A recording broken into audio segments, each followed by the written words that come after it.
trở lại sẽ chỉ thay nghe xin chưa thấy chỉ rồi man người già vô chi đi xem nàng kia tôi ngã lệ ra thì mẹ alo chút tăng trời ngày chỉ xăm hiếm rồi cha nghĩ chỉ là ham đồ tình ram bằng chỉ chín dòng ya bao năm cho ngay xem chỉ ngã chỉ thằng trâu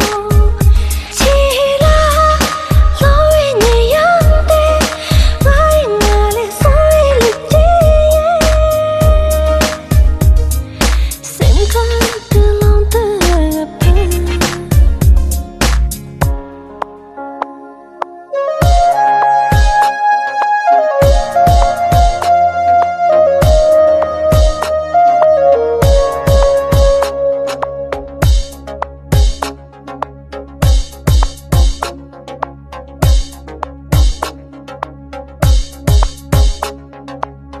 gặp quần trở lại sẽ chỉ thay nghe xin chưa thấy chỉ rồi man người già vô chi đi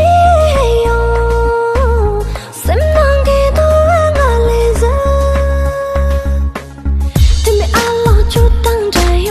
ngày chỉ xăm hiếm rồi cha nghĩ chỉ là ham đồ tình ram bằng chỉ chín dòng ya